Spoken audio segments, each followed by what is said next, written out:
I would have played more of this game, but I've been watching The Bachelor. I've been spending a lot of time doing very useful things. The whole thing about The Bachelor, I feel it'd be so much better if like straight up life altering situations, like yeah, it's whatever. Like they get it's into a car show. accident and they're like permanently disfigured. Yeah, exactly. Like they're in a convertible. Like what happens if like there was a car flip and then like episode 3 through 12, it was just like a severely disfigured Bachelor, and it's like it's like they're just like propping him up. They're like going on like blind dates, and he's just like he's literally blind. He's been blind since.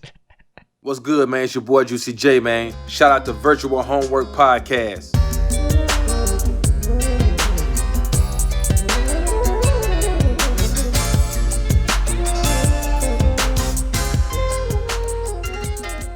What's up, everyone? What's up, gamers and gamettes? What's up? So, like, we can't come in like that. Like the conversation, we can't come in like that. Conversations we're having up in the middle of like a serious conversation about like a serious topic, and I'm just like, all right, 3, 2, 1. Like he's completely blindsided.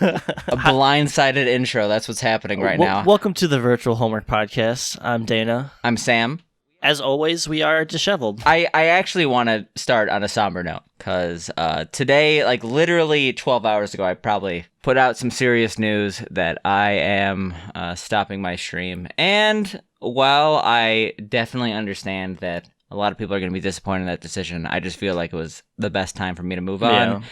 I feel like I've alluded to this before. I feel like if you went back and like found like previous streams and like heard me talk about my stream, you could tell that I probably wasn't like, I was a little bit lacking in terms of the content I was trying to create. Yeah. And I feel like I mentioned it very succinctly, but I don't know if it's been a bit. So I feel like the easiest way to describe it is that everything became routine, and I was kind of seeing myself become a less and less interesting person because it was just work, stream, sleep, work, stream, sleep. Yeah. I had less and less to talk about as a human being. Yeah, you can only be like, all right, I'm jumping at this part, like, or I'm doing this clip so many times, you know, before everyone's like, oh, I get it. But, you know, we like you for you. Yeah, well, I want to say I'm very grateful for the people who stopped by my stream. It's very easy to get burned out from streaming. Applause. Yay. He's applauding this man getting off the stage already, showing him up.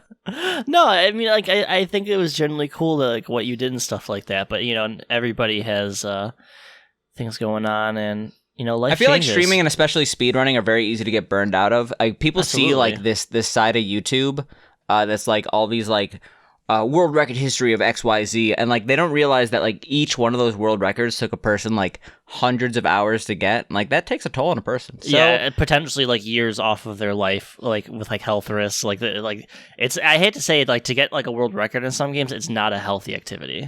Oh yeah, 100%. So I personally just think I've accomplished a shit ton. I couldn't have done it without my community, but like being in GDQ, getting the PBs I've gotten, there's some obviously like large goals that I had for myself that I didn't get, like world record and loss levels, but whatever. I understand that I'm gonna cut my losses here, count my wins.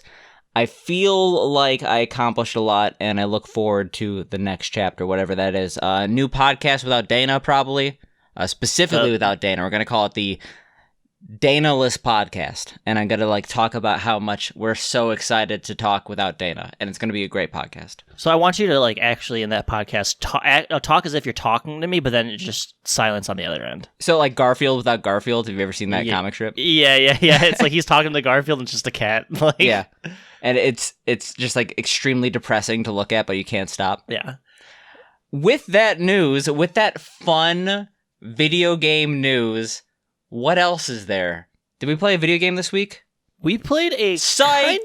Fuck you. We have other stuff to get. He's like so genuinely excited to talk about the game he chose. I want to follow up a tiny bit. You're such a dick. What do you want to follow up about? Some bullshit from last week? Yeah, I want to actually talk a little bit about Unravel. I want to talk about Legal Dungeon. Just we're not for, like, talking about Legal hours. Dungeon ever again, please. No. I have nothing to talk about with Legal Dungeon, but I do want to follow up a bit on Unravel. It's like Social Studies, the video game. Unravel So I did end up beating the game. Oh, nice. And yeah, so Unravel isn't that long of a game. It was a $20 game at retail for a AAA title. You don't expect it to be that long. I personally thought Unravel was a pretty good game. We already talked about like my opinions on it, but it got kind of weird with its plot line. Like, first of all, I'm not sure you like kind of noticed the story with those pictures you unlocked. Yeah, I think like the woman is like she's like dementia. She's like forgetting her family or something like that, or some shit like that. That was irrelevant, but like. There was like a level where like there was some corruption at like the toxic waste factory, and like the husband got like sick from the toxic waste and died of cancer, and that's the story. What the fuck? I was like, what the fuck? This is my Yarn video game. Why is this happening? But It went all the basically, way. I was satisfied in beating it, but the more I played it, the less I really desired to play it. I went in with an expectation that I was going to 100% it, get all the achievements, but as soon as I beat it, I'm like, there's so many other things I could do. I don't really feel like it. And like 2, also, I'm pretty sure I like looked up that you don't get anything except for these Steam achievements or whatever platform you're on achievements. So I was just like, it's not worth my time. And getting 100% of the game requires beating every single level deathless. It kind of got frustrating, especially the last level. I would not. That sounds awful. The last level especially is a relatively frustrating level. Want to know what's frustrating though? What's that? All those Ubisoft employees listening to our podcast when we're trashing them when reality. So EA made this game. Yeah. It's EA Origin, not Ubisoft Origin. We spent like the last 10 minutes or first 10 minutes of the last podcast like trashing Ubisoft when they weren't even the company that made this game. Well, way to go. Well, Ubisoft still sucks. They have like their own system with Family Feud. That was Ubisoft with fuck Donkey. Ubisoft. Yeah, it's because we were watching the Dunk video and then we got mixed up. But yeah, EA, more like, I got nothing. EA, more like PA, because they pee. He's like leaving the call right now. But that's that's the second to last topic that I want to bring up. There is one more. I got a message from Dana, and I can't read it out loud. It's just so shameful. That's why I stopped myself. It's honestly, I'm deeply upset. I'm sorry to the people who I offended in my mind. The last thing I want to bring up. So I was originally gonna make Unravel 2 a game choice after Unravel 1 because I liked I liked Unravel 1, which I called Unraveled like 75 times. I'm sorry to all the people. I'm sorry to all the people who are big we don't Unravel even know the fans. games we play anymore. I mean, it's not anything new. They're used to it. Yeah, Giraffe Town, Space Giraffe, same game. But It's pretty much. I ended up playing Unravel 2 myself because I didn't realize that Dana would actually not enjoy the game at all. So the thing about Unravel 2 is it has you and another character, so it actually has a really good co-op. So I played it with my girlfriend a bit. It was fun. I think that it'll fix a lot of the flaws, especially when you have 2 people kind of working co-op. Like you're literally connected at Yarn, so like there's an extra physics scenario going on. I think that's something I would probably enjoy more because there's like the other person in it. You know, you're on Discord like laughing and shit. And they like introduced new mechanics like wall jumping and stuff like that. I think it did fix a lot of like the monotonous gameplay elements. I didn't play it that long. I played like 3 hours, but at the same time, I enjoyed it. I'm a little sad we didn't play it on the podcast, but yeah, if you're a fan of Unravel, you're probably going to be a fan of Unravel 2, especially if you have the ability to play with another person. That's all I wanted to bring up. Maybe I will at some point check it out. But on to another game, because all we play is platforming games on this podcast, is a game of my choice. We played, it's called Klonoa something. Door to Phantomile. Yeah, Door of Phantomile for the PS1, which by many is lauded to be one of the best games for the system. So when did this game come out? 1997. Okay. And when did Mischief Makers come out? I'm not sure.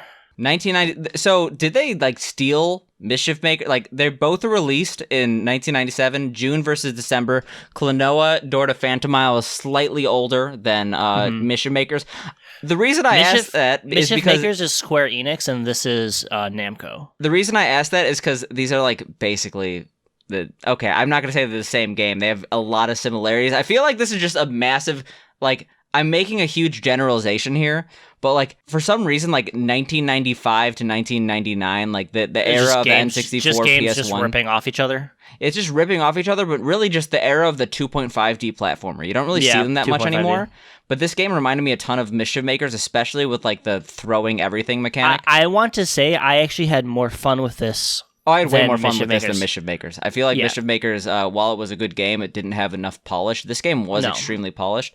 Yeah. I wouldn't say this is like a perfect game. I thought this like No, not at all. for the feel- PS1, it was definitely very impressive. Oh but at yeah, the end of just the day, like it all was the a 2D different things it does. Yeah. I feel like the problem with looking at these kind of platform games, there's so many games that have come out in the past 20 years that blow us out of the water. So it's kind of hard to put in context of like how insane this was for the time. Like there are many people that say like this is the best PlayStation 1 game, which if you played it when you were a kid, I could see why you would have that opinion because this is a pretty cool game, I think. So we actually talk about what the game is. Yeah. So, like I said, Klonoa is a 2.5D, and what that usually means is that you're on a 2D plane that will kind of like wrap around and augment itself to kind of look like it's 3D. Like the background's 3D, you can interact with it and stuff like that. But you're predominantly on a 2D plane. So, like, for example, like the path you're on will like wrap around. Maybe you'll get on a platform that flies around all over the place. Fly down a waterfall and in like a different like 3D direction or something like that. But the gameplay is predominantly 2D unless you're throwing an item onto the 3D plane. You have this item called the Wind Ring or some shit like that. I don't know. It's not really explained, which allows you to Nothing's pick explained. up. No, nothing is explained. Well, there's a couple things that are explained. I'll get into that later. Which you can pick up enemies and throw them in different directions, whether it's under you, above you, forward, behind you, or to the sides in the 0.5D plane. So yeah, that's a good description of it. I would say that this game is definitely a little bit more unique when I think of 2.5D platformers. Absolutely. I feel like Kirby 64, Mischief Makers are good examples of 2.5D platformers, like in their most vanilla state. But this takes it a step further. So when you think of a 2.5D platformers, you literally think of a left-right line where you could you basically see in the foreground and background with like parallax scrolling a lot of the time, just making it seem like it's a 3D plane. But he mentioned wrapping around. Like this game literally like takes you in. It's like a linear path. You could only go left or right, but like you will literally like circle around.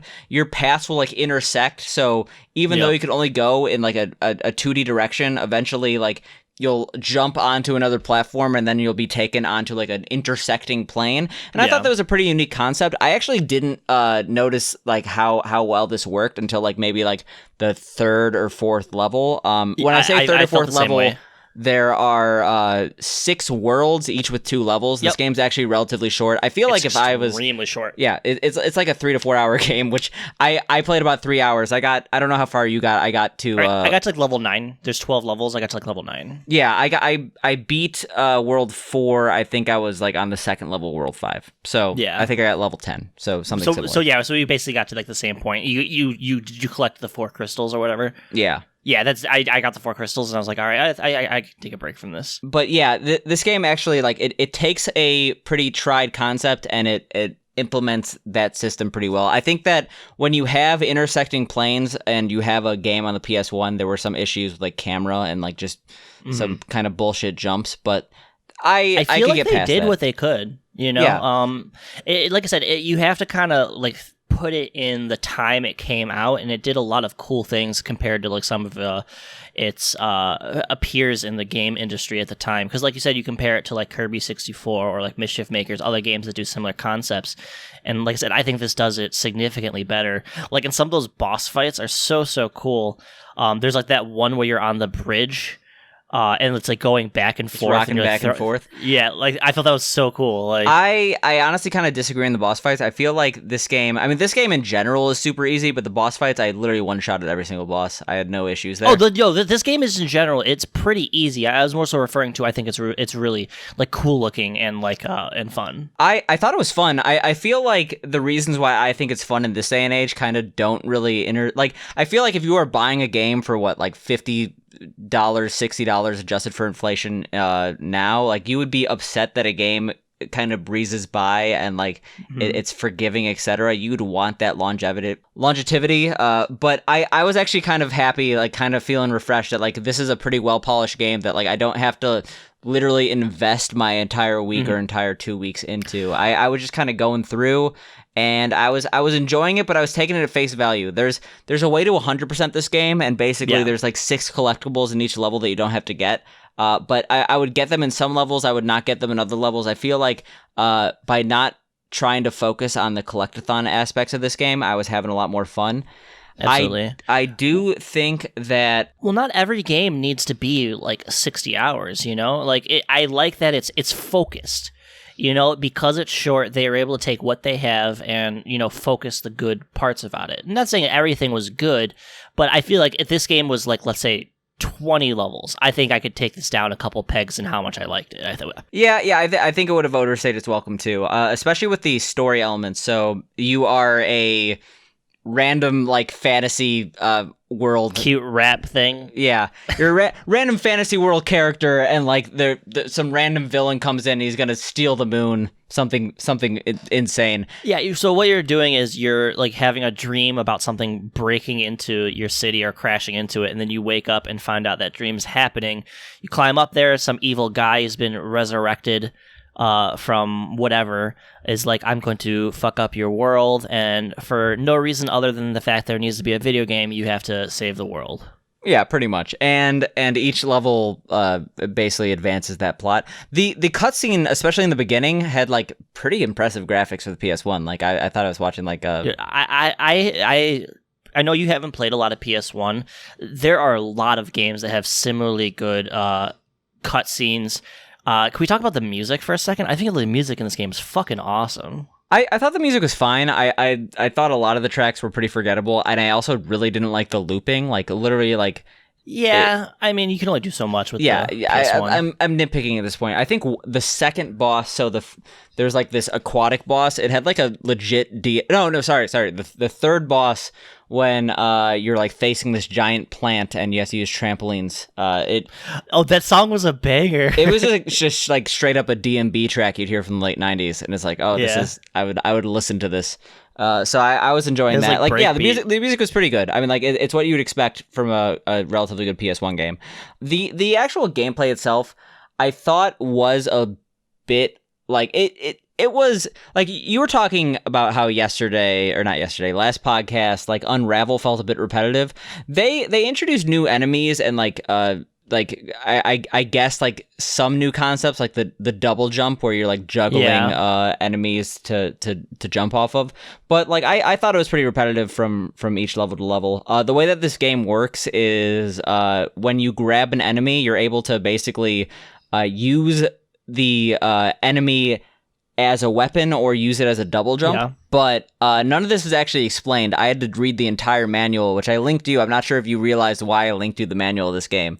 No. You didn't? Oh, if you read the manual, it explains everything. Like, I actually had a very good time. When I play things, I just hit every button to figure it out, so then I just kind of a lot of the stuff you would not figure out from just hitting the buttons. Like, in fact, like, even like, double jumping, I feel like was way easier once I actually read about double jumping than like, because not only do you have to kill an enemy, but then you have to like jump with the enemy and then like jump with them, hit the enemy, jump down, do it again. But like I feel like that's not necessarily the fault of the game. This was an era when people actually like were expected to read the manuals. You see a lot of Super Nintendo games that are like actually impossible without reading the manual. I'm not necessarily complaining too much about that, but I thought it was like funny to go back to like that sort of model. You know, that point is actually a good point to make.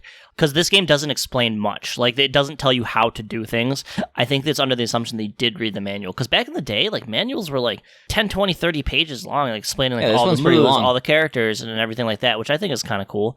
Yeah. Even one of the famous ones is the original Metal Gear Solid. There's a point in the game where you cannot, you can't do anything. Like, you need to get a special code, but the code is on the back of the case.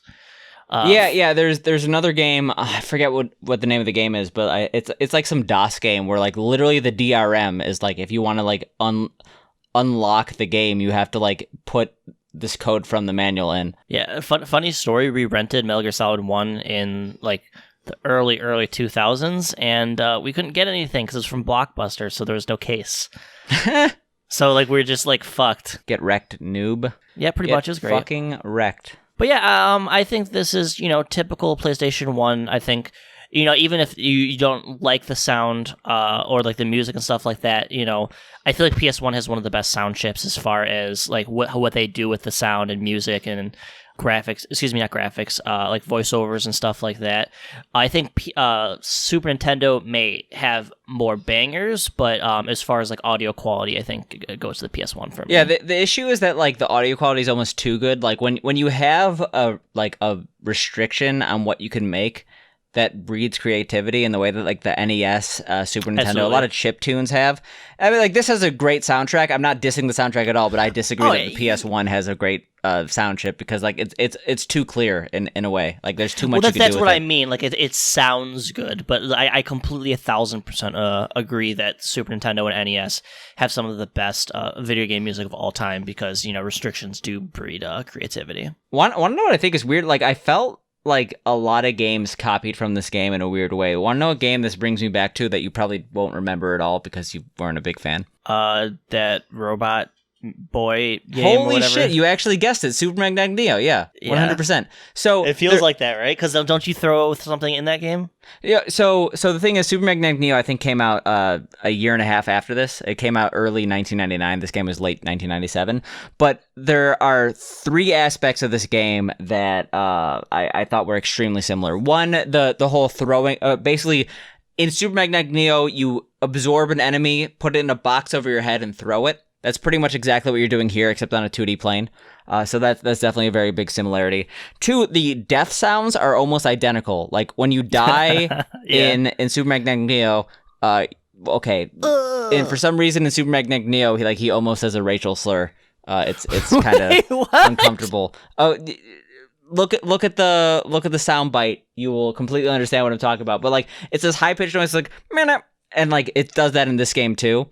And I was like, holy shit, that's the Super Magnetic Neo sound. But I guess Super Magnetic Neo stole it from this game. And then the third thing is that when enemies respawn, there's like a blue portal, and then the enemies come back. Because in this game, because you double jump off enemies, often enemies will respawn because it's impossible to get from area to area without them. Which I think that's smart game design, Yeah, of course. Yeah, smart game design to not soft lock the character. Well, yeah. I mean, like it's just like something that like is so like, oh yeah, duh. But like it's something I can totally see a game being like, oh, I guess we were fucked. Like. Yeah, no, especially in this era. Like, before 2000, like, sometimes games just fucked you. That's how it was. Yeah.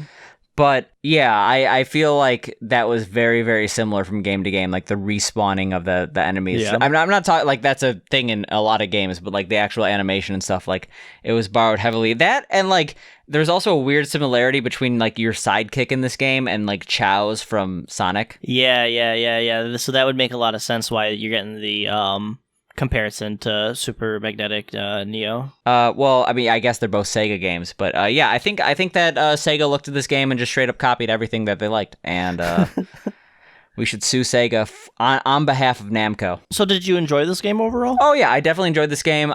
Like, I definitely I'm not lauding it as like a 10 out of 10 or anything like that, but I think it's a pretty good game. For the time, this game is great, and I can recognize that this game is super great for the time. The thing is, I was never a PS1 person, so like I could totally see this like being super late to the PS1. I don't know the PS1 development cycle. Like usually, like when you think of like games later in the development cycle, that's like the best for the consoles. Like you see like Pokemon that came out for like GBA, it's like late lifespan, and I don't know what 1997 is, so like. It could be that, like, when did, like, a game like Crash Bandicoot come out? Like, I don't know what we're referencing here between, like, this is a great game, and, like, it's great for the PS1, but, like, I don't know what other titles were here, you know what I'm saying? I mean, games are coming out until, like, 1999, 2000 almost. Like, for example, Crash Bandicoot Warped, one of my favorite games for the system, came out October 31st, 1998, and even things like... it's like a year later. Yeah, Crash Team Racing, which is also one of the good games for the system, came out in like 1999. So I think they were coming out with like good games until like 2000. So 1997 is like, I want to say about mid-cycle. So like, yeah, this is a pretty solid game for when it came out. But the thing is, like, there are so many games that were very solid at the time that like, with like the advances in like the genre, and we're not talking technology, like it doesn't necessarily mean the game is special anymore, and I feel that's really what it is. Like, this game is good, but it's not special, and we live in an era where like everyone has so little time to do whatever they want that like if you really want to spend your time playing influential platformers, I could see yourself skipping this one. That being said, I enjoyed it. I'm not sure if I'm gonna beat it, even though I don't really have that much left. It's just like one of those things where it's like everyone has a massive backlog of things they haven't finished. Yeah. Did you see what happens when you collect? So, like in this game, there's like little people you can save, like prisoners in every single level. Yeah, I mentioned like that from the collectathon aspect and how I was. So if you them collect all, all of them, there's 75, I believe. You unlock a secret level that's like ultra mega hard. Okay, I actually didn't realize that, but I remember reading the manual that it like unlocks new background music in the menu. Yeah, so there's that, and then on your second, after you beat the game, you can choose any level freely, which is kind of cool. And then there's a second mode where you have to collect every gem in the level, including the bonus gems, which is there's like a fairy you can get that makes all the other gems glow. If you can get all those and the regular ones, there's 150 per level, then you get like a secret cutscene at the end of the game. Okay, that makes sense to me, but I didn't understand the progression system, and I actually didn't find out, but so I'm worried that you have to beat the whole level again if you missed like one guy. Yes. Okay, yeah, so I'm just not going to do that again. Even though the levels aren't that long, there are some levels that are longer than others. Like that the one where you have to collect the 4 orbs or whatever, that's a pretty fucking long level. Yeah, some are definitely longer than others, but like I'm not motivated enough to go back and beat every single level. What'd you feel about like the level design? I thought the level design was cool, especially when they had those like interweaving planes. I really like my favorite parts of the game were like when you're like on the mine cart or you're like on that platform in the jungle level where you're like traveling down like the track or whatever. I thought the auto-scrollers were actually pretty good. A lot of games have terrible auto-scrollers, but like the waterfalls in this game were pretty fun. They were a little frustrating in that like even when you slowed down entirely, you couldn't go backwards. Like but the thing that I really want to praise this game for is that they had a minecart section, and I've never seen any other video game from this era introduce the concept of minecarts and auto-scrollers based on minecarts. Like, we've never seen minecart in a video game from the 90s before, and I don't think we ever will. I mean, Donkey Kong Country 1 and 2 do them fantastic, but that's just me. Yeah, we've never actually seen a Minecraft level. We've never seen a Minecraft! No, okay, I'm obviously joking. Like, I feel like every single game from the 90s has a minecart level. Oh, it's like minecart, yeah. It like literally I don't get it. Game. Like, what's the deal with minecarts? And Super Mario Neo even had a minecart. Maybe they're copying this game I think it was again. just like cool. I think it was just like one of those like tropes from the 90s that was like considered cool, you know? It's cool, but like, it's like, where did that come from? Like, I've never seen a minecart in real life. That's actually a good concept. I think like Indiana Jones, wasn't there one? Maybe that's where it kind of came from, like the sense of adventure. I think that's a really good topic to like look into and like maybe come back do a next deep podcast. dive. I know. I never really thought about that. Like, why does every fucking game have a minecart level? Want to know what I haven't thought about until we played this game? What's that? What's your obsession with 2.5D platformers? Mischief Makers in this? Are you like sexually attracted to 2.5D? I love platformers. Like super. Like I love cute campy shit. No, like, it's not about the platforming aspect. The 2.5D. To be honest, I've never played this game. Like I didn't know anything about it. I didn't even know it was 2.5D until we played it. You just heard it was a good PS1 game. Yeah, and I love the PS1, and I'm going to slowly make you play a shit ton of PS1 games because it's one of my favorite systems. We're going to play, like, the baby fighting game for PS1. Wait, that's a real game? Yeah, there's a 2D baby fighter. Like, you beat the shit out of babies? Like, you are a baby, and you beat the shit out of another baby. Holy shit. Alright, we're playing this. Pan versus Doogie. No, we're not playing this, definitely. It's like, it's inappropriate. There's also, like, there's the 2D, what is it? Like construction vehicle fighting game for PS1? Like you're a bulldozer and you fight another bulldozer. You look that one up, bitch. You'll find Maybe it. I will. He's like exhausted from looking up all this bullshit. Oh my god, we're looking up construction fighting game PS1 BCV battle construction vehicles. It's so fucking stupid. And that's for PS2. You fucking idiot. Did you have a favorite level with this game? I don't remember. I really liked you're like in a mine and you like are on those like little platforms like hit with like a hammer. I felt like that was that was a pretty fun level. Yeah, basically where you like went from like section to section. Like I didn't like that one that much because there was a decent amount of backtracking. Yeah, I see what you mean on that. But I feel like World 2. I feel like World 2 is pretty good. It's a cool game. I give it a if you are nostalgic for PlayStation 1 games, that kind of era. Check it out. Otherwise, I mean, there's just stuff that does it a lot better nowadays, to be honest. So honestly, I can't think of So actually, no. Now that I think about it, we just played a 2.5D platformer, right? Unravel. What do you consider Unravel 2.5D or just 2D? I think that's more traditional 2D. I want to say. Yeah. I'll say that much. Okay, I mean, like let's say you have like a that's fucking hedgehog going across the screen, but it's not like actually. That's like modern era. Actually, wait, no. The more I think about it, so you specifically missed the level I would consider 2.5D in Unravel. There's like this level where like literally crows are attacking you from like the other planes of the screen, and like they'll like pop out and like hit you. Like it's the level after you quit. I guess this is more 2.5D because of how you're like wrapping and like interacting with the 0.5 plane, I guess, versus Unravel. Yeah, maybe things are coming out of the 3D plane, but you're not like actively traveling into it or, towards it or anything like that ever. Well, I'm not picking it, and I hope you don't pick it for next game, like a modern 2.5D platformer, because we've played like 75 platformers over the past month. I genuinely want to think of an example of a good 2.5D platformer from this era to compare it to, because I feel like if this is the type of game you're into, like Kirby 64, Mischief Makers, like this is a very, very good iteration. I mean, if we're talking about those three, it's the best of the three. Oh, absolutely. Like, yeah, there's so many platformers that are like so much more sophisticated. Like play Meat Boy or something. Well, once you start getting into like 3D platforms, you get like Super Mario 64. You get into like what's it called, like even Psychonauts is like a fucking. That's such game. a bad comparison though, because like 2D, 2.5D versus 3D. 3D is just a completely different thing than the first two. Like it's a completely different feeling. Like that's like saying, oh, you speedrun Lost Levels, just play like fucking Mario 64. It's such a different experience. So people are saying like stuff like modern, like for example, Cave Story. That's considered like a modern.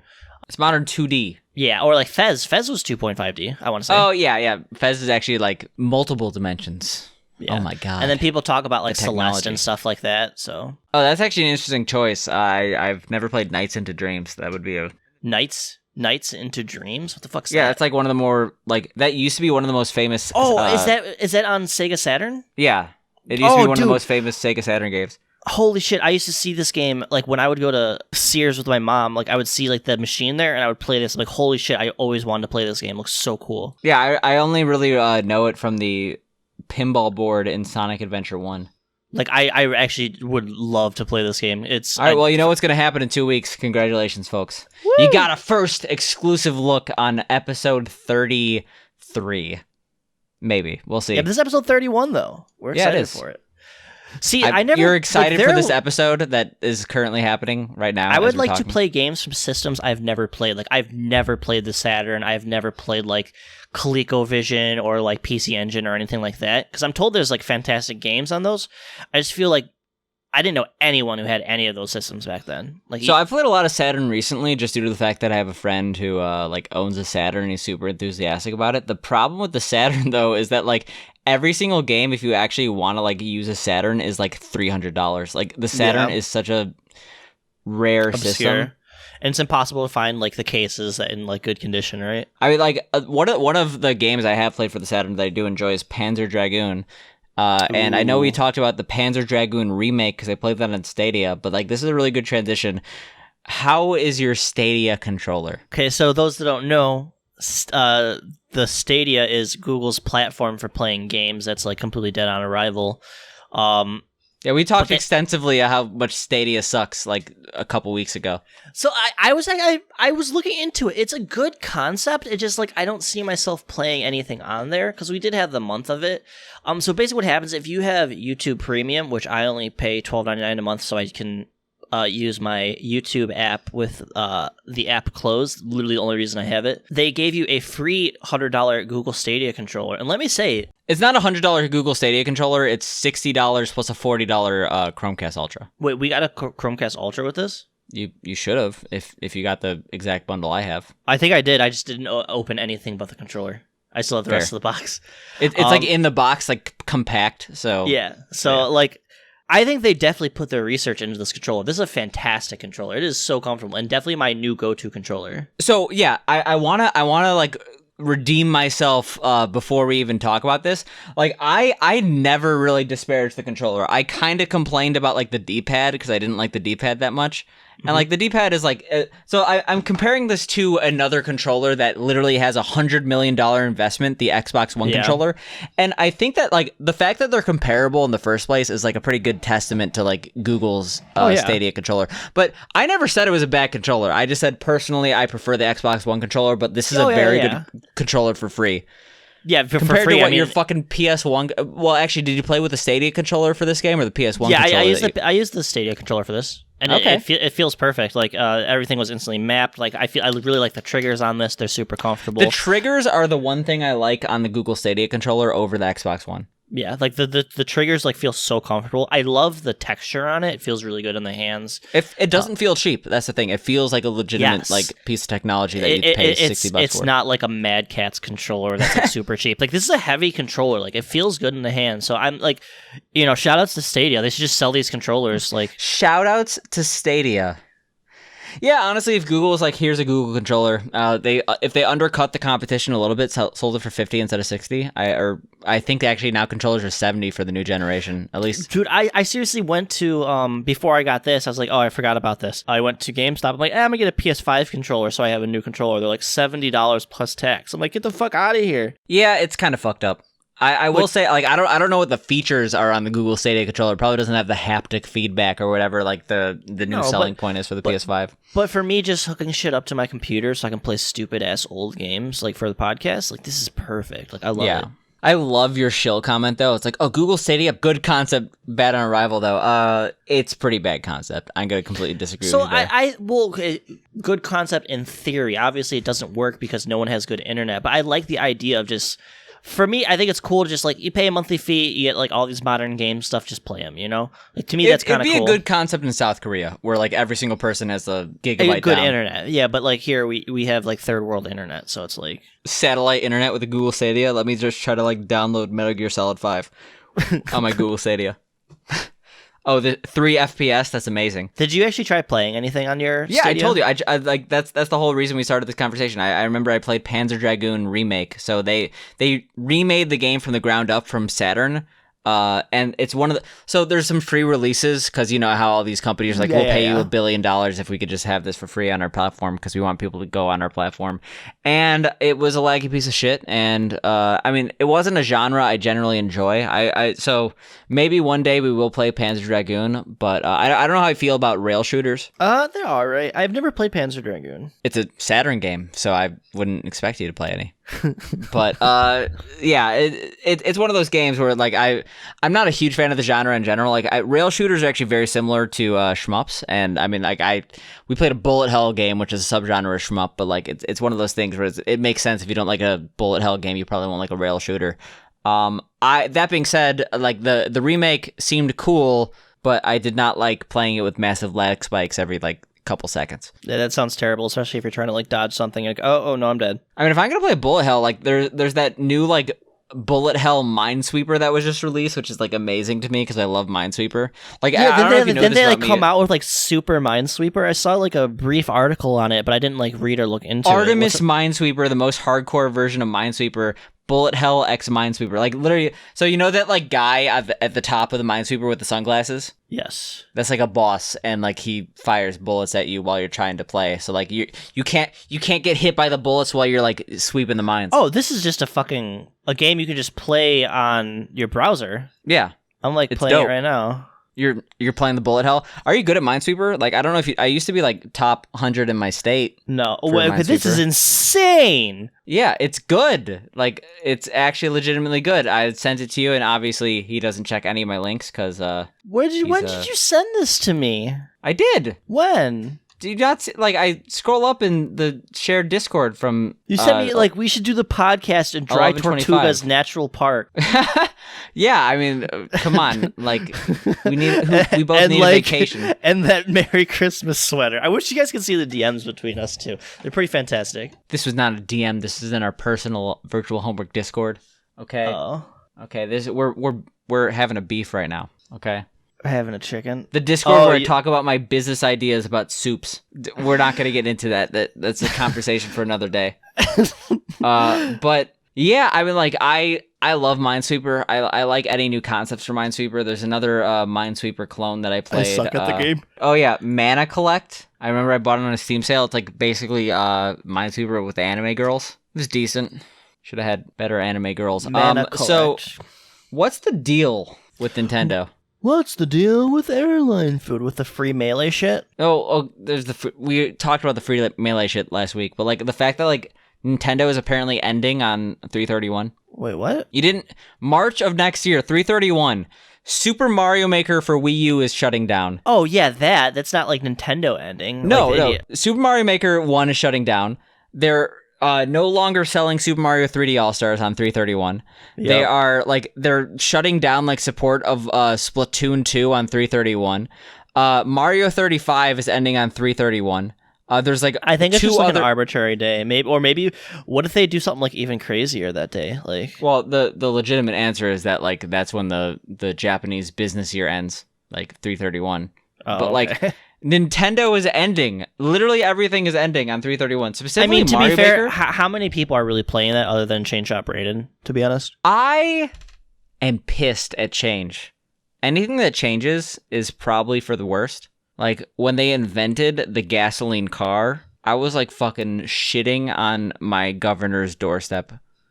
Sorry, I wasn't shitting. My horse was shitting on them. I butchered this so bad. what do I you butchered want this me? so bad. What is My this? horse, these electric horses, these cars, these vehicles, they fucking suck. Let's go back to horses. That's all I'm saying. I'd rather not like have all the streets filled with horse shit. Like that's awful. Like I've been to Chicago downtown, and they have like the horse-drawn carriages, and they smell like shit. You ever see the episode of Seinfeld where they feed the horse all that beef or whatever? Oh, and then it dies, and then there's like assault of a police officer. Yeah, and it's like Good they meme. shit. Yeah, they shit all over the place. I will say that I was watching The Bachelor, and I know I talked about this with you before. Bachelor's a waste of time. I'm sorry. Like I quit streaming, and then the first thing I do is watch The Bachelor. I'm really like spending not even my time with your well. not even with your girlfriend, just like by yourself. Binge eating chocolate. But no, like the episode of The Bachelor, watching season 20, which came out in 2016. For those who need to know which Bachelor we're talking about Ben. But no, one of the people came in with like a pony. It's like, oh, I own a pony farm. Here's a pony, and I'm just like thinking, like they brought this pony into the house. Where's the pony gonna shit? So if you don't know, the show is staged. Yeah, of course it's staged, but like So I'm it's just like, not. thinking, It's not like they're just bringing in a pony. Obviously, they're like, all right, the pony's done. Take it out. Like that's it. They're not actually But I'm giving just her like a pony. imagining like the pony, just like the pony's a pony. Like it Like, has they to just shit. It shits. So after the fact, they just walk away and leave the pony inside the house where it is, like to its own devices. Like Yeah, it the just pony- like they're like like It's having just, like a drama ripping up the moment. furniture and shitting everywhere. Yeah, they're like That's what having I a, would do. a I'm not drama even a moment, pony. and like the pony's like fucking the place up in the background like horribly. If I was in the bachelor house, I would take a shit on the sofa, like unprompted. Just blame it on your rival. I'd own it. Like, I'm an yeah, I individual. shit on this. I know what you I'm like, an baby. individual, okay? And you should appreciate me for my individual qualities, like shitting on the sofa. I'm the one for you. I mean, what if like 1 in 1 million chance she's into that? Well, I guess this is a gay scenario because the bachelor's a man. I guess there is a bachelorette, but I was thinking the pony thing. Well, yeah, I say like I don't think they have a gay bachelor. See, so I thought you were using ableist language. Then you're like, oh wait, yeah, there's the bachelorette. No, I'm not just calling something gay to call something gay. I'm like literally talking about. Okay, come on, man. I'm talking about shitting on a sofa. I'm not talking about homophobic language, okay? That's true. Bro. Where do I even go from this? Like, where do we even go from there? That's shitting that's on the real couch with question. the Bachelor. I mean, there's a lot of stuff that happened this week, but it's like I feel like enough people covered it. Like we talk about like Pokemon drama, but it's like I'm so over that shit that just like it doesn't like I can't even talk about Pokemon drama. Like it's like I'm too old for this shit. Like I can't even follow it. Like So what people need to realize, these people that are having all these issues, they're like 20. yeah. And I'm 26. I'm fucking 30. I'm an old man. I kick them off a cliff. This is Sparta. They don't even get the reference. They don't even know that 300 is. Okay. Did you see that meme on the internet that's like it was like me when I'm 13. It's like I saw a video of someone like breaking a bottle in their ass, and it's like kids now when they're 13, they're like ooh something something or whatever. I think I have seen that meme. I mean, like, have you seen the meme The Bean Kicked In? The bean kicked in. He like referenced that like multiple times in the podcast. I had no idea it was a meme. I feel like a fucking It's just a idiot. song from Zach Fox, who's my favorite person on Twitter ever. He's the guy that got banned from Twitter a million years ago when there was like the kid that did like the lemonade stand for Trump. So then he did like the picture of like the person like running over him with a car, like and Jesus fucking posted Christ. it. It got like 800,000 likes, and then he got banned from Twitter for it.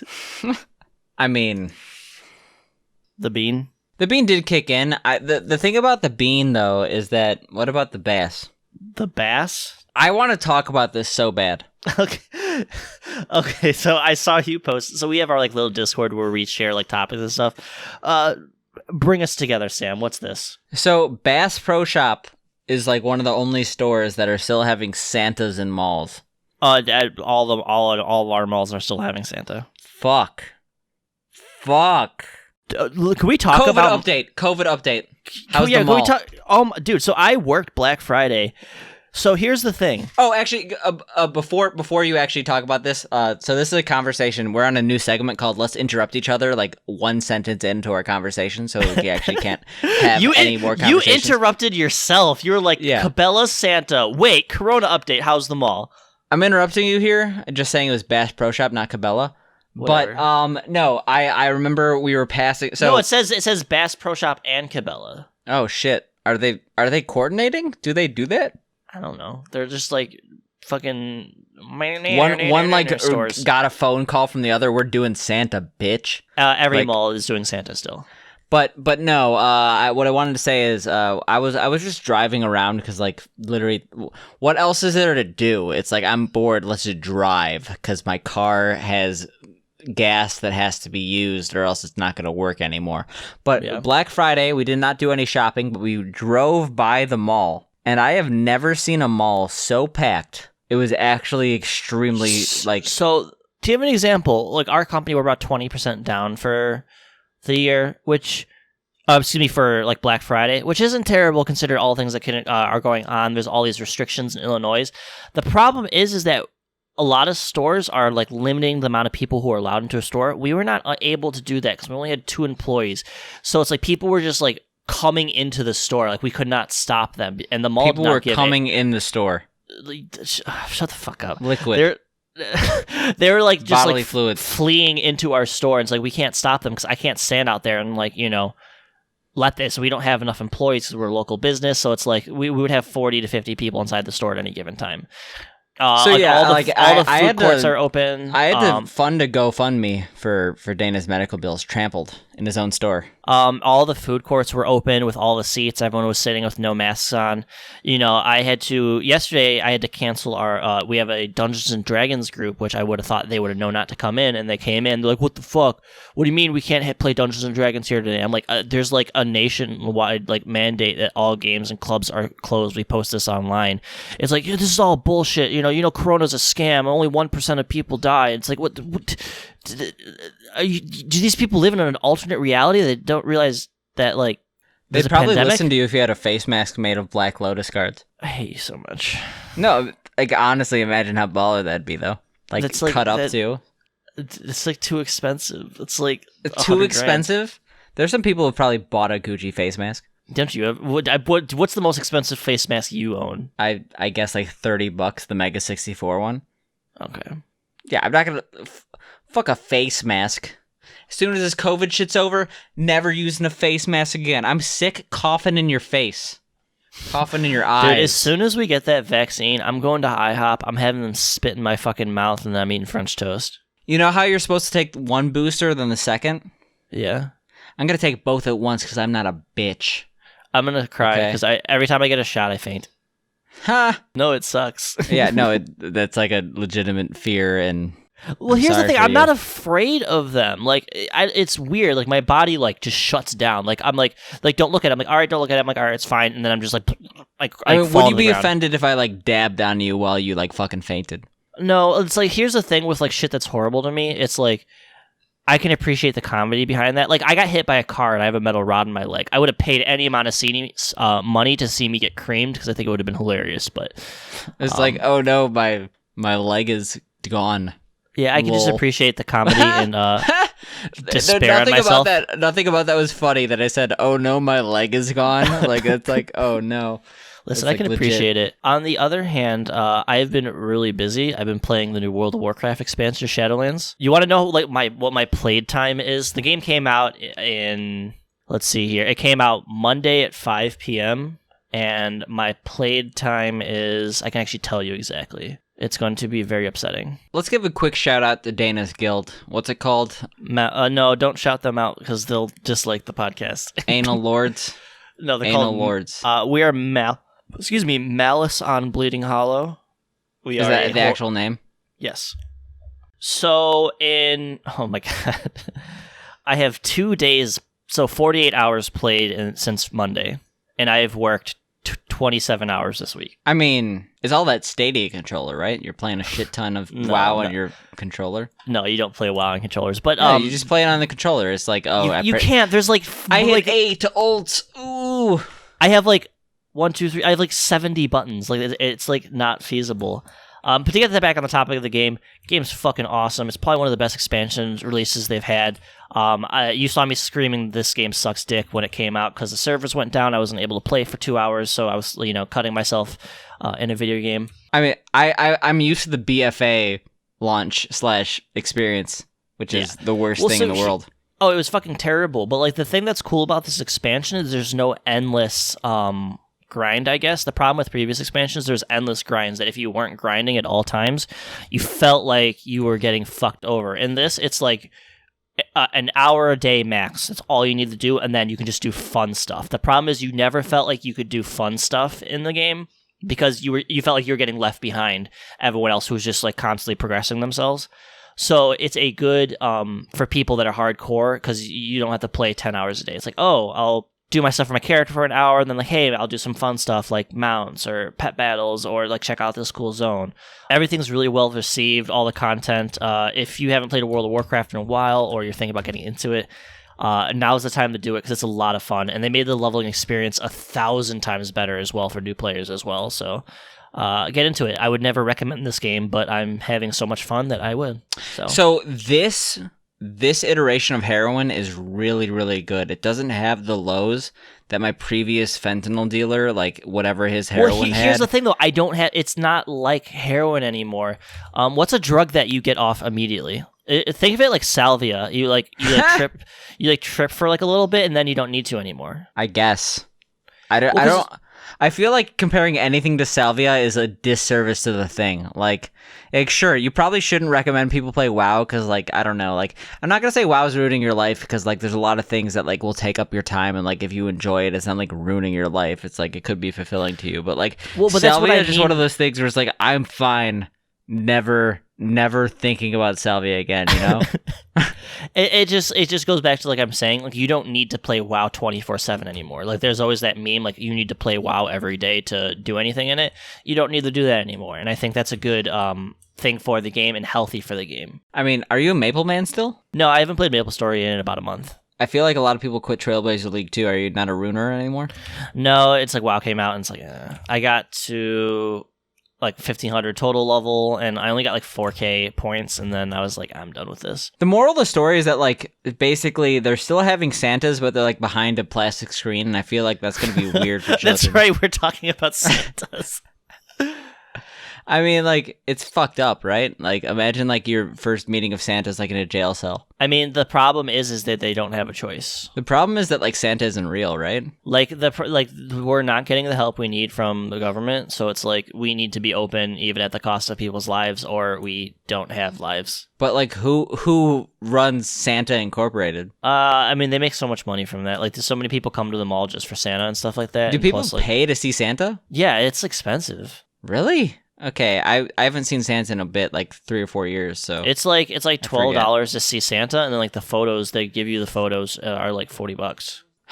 What's the Santa? deal? I'm coming for that ass. Speaking of the holiday season, because this is actually way more important. Can we talk about this for a bit? Sure. You know what I'm going to talk about? Can you guess what I'm going to bring up? Sure. No, guess. Don't say sure. I don't know. The fucking Obama? No, I'm not going to... Speaking of the holiday season, Obama, I mean, maybe he's a festive See, this man. is what happened. I turned on WoW and I started like just walking around. I need to turn this off. We're in the middle of a podcast. Yeah, what the fuck are you doing? Like, I pay you $45,000 a year. I'm sorry. What you're talking about? You're fucking ham. What about my ham? There's a thing in the world called ham. Ham is a product of And let me tell you, pork. Sam cannot make a ham. No, what are we even getting at? So the thing is, the holiday season, specifically Christmas, brings out the holiday ham. Yep. And often people will make like a honey-baked ham, some variety of ham, baked, something you have to put in the oven. Yeah. And these hams are often the centerpiece of the holiday meal. Like, to the point Absolutely. where, like, if you don't have a good ham, like, Meal's it's gonna ruined. make people think that, like, the whole holiday is ruined. And the thing about a holiday ham is that if you're expecting Dana to pull his weight regarding the holiday ham, I don't even eat ham, but I could just, like, look into the eyes of the people eating ham at his holiday meal and understand the sheer level of disappointment, the sheer level of hatred towards Dana's holiday ham. You can't even have an opinion on ham because you can't eat it. I've eaten many hams in my life. I'm not like halal. I'm not like ham is sacred and I cannot eat this. I just choose not to eat ham for personal health reasons. That doesn't mean I don't understand a good, tasty ham. How do you know how it tastes until you eat it? I've eaten ham before. Are you serious? But you haven't had my ham recently. I've had your ham. Ew. I've had your goddamn ham, and the way that you're talking to me right now, the confidence that you're exuding over the fact that you have a shitty ass ham, it honestly is laughable. Like, it's to the point where, I mean, I'm not even gonna make a joke about it. It's just a fact of the matter. You don't know how to cook ham. I am better than you at cooking ham, and that's all there is to it, to be honest. I mean, at the point, like, it seems a little tired due to the fact that, like, yes, I made a 9-tweet-long thread on the Virtual Homework podcast regarding your ham and the issues with your ham that fell to deaf ears. 0 likes. Like, the only retweet was you saying you didn't read it and that your ham is better. And like, I got that post. That genuinely post got care more likes than yours. Yeah, I genuinely care about this ham and the amount of memeing, the amount of joking that you could even like. It's not okay, right? Like, I'm here and I'm painstakingly making this ham based on a family recipe. These people, I can't even taste the ham because of my dietary restrictions. But how do you know these people aren't just saying it's good to be nice? Have you ever seen a person legitimately tear up from eating food? Yeah, they also had diarrhea afterwards. No, like, I'm not talking like tearing up in a way that like genuinely like upsets them. I'm talking like they reminisce over like good times. That doesn't happen. Not with your ham. Like, there's no way that people are crying from eating your ham, like spontaneous it's not tears. It's not like spontaneous tears. It's just like they have a bite. Oh, I'm gonna take a bite. They have a bite. They chew. They have a bite. They chew. They have a bite. They chew. Is it because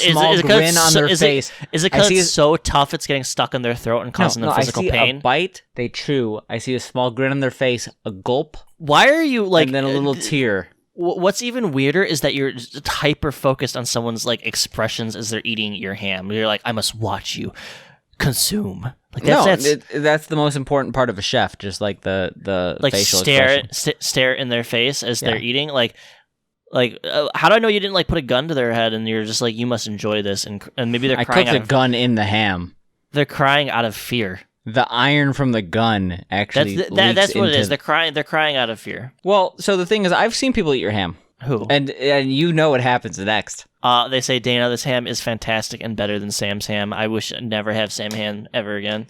Yeah, except, do you remember that one time when like our mutual friend ate the ham and then like he literally shat so hard that he died? Due to legal reasons, I can't talk about this any further. Yeah, I mean, like, the thing is, you think that a man has a good ham, and, like, he's, like, trying to hype up his ham, and he doesn't have good ham. Can I just stop this conversation? It's like, no one has any context for any of this. His ham sucks. Your ham Fuck sucks. His ham. Fuck you.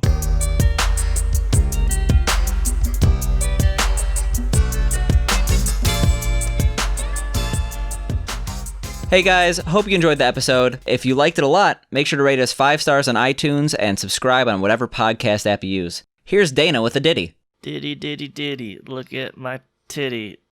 Give us 5 stars so we can go fars. That and more if you continue to support.